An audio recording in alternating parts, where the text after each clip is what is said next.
Hello, this is Val Golufsky, and I want to welcome you to an overview of the Reduce On-Site Incident Cost Outcome Chain. A common service business challenge in the field service discipline is, what are the pace-setter practices to reduce the cost per on-site incident? Resolving this particular business challenge will lead to financial improvements in both field service gross margin and obviously in the on-site cost per incident. The operational key performance indicators are leading indicators that will predict or ensure that you will achieve these financial improvements. In the next link row, we include practices that, when implemented, have been found to improve the operational KPIs. The following two link rows identify the roles involved in implementing these practices and the technology platforms that support implementation. Lastly, we list the organizational capabilities that you will need to implement and build into your organization in order to consistently achieve the desired results.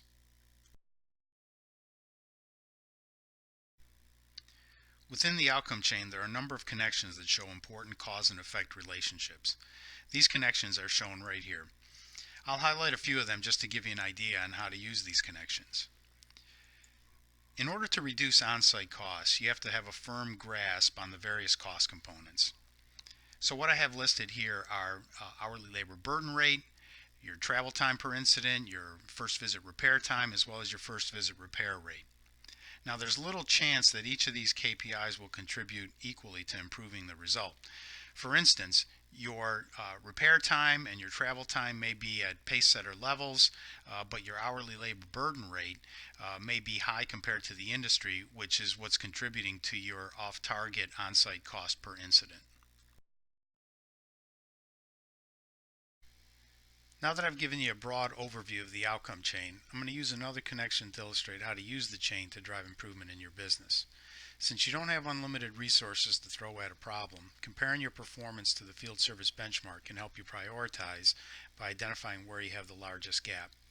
So by opening the first visit repair rate link as an example, we provide a definition of the KPI, and then in the attachments tab, we connect you to the field service benchmark. So you can click on that and see that the first visit repair rate has an 86% median within the industry.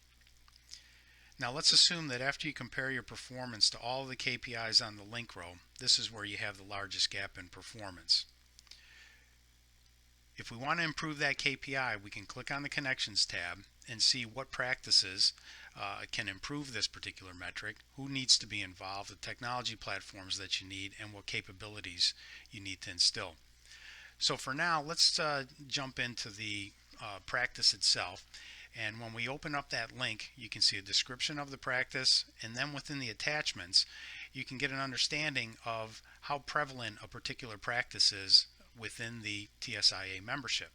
So by looking here at this tab, we note that remote diagnostics access capabilities used by the support staff is in play for 82% of field service organizations, which makes it a very common practice.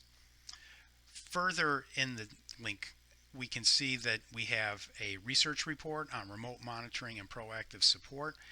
By clicking on that particular attachment, it'll open up the research report and take you to the most appropriate section of that report that talks about reduced time to resolve and increased uptime. In addition to research reports, we also provide, where appropriate, a connection to a webinar. And so you can click on that and you have access to an on-demand webinar where we talk about the impact of IoT on the hardware industry, where specifically we discuss how IoT and big data can be used to improve service efficiency. If you're interested in a technology platform to enable remote monitoring and proactive support, you can click on that particular link. Once again, go to the attachment, and in this report, you can find the top installed products that are in use today by TSIA members.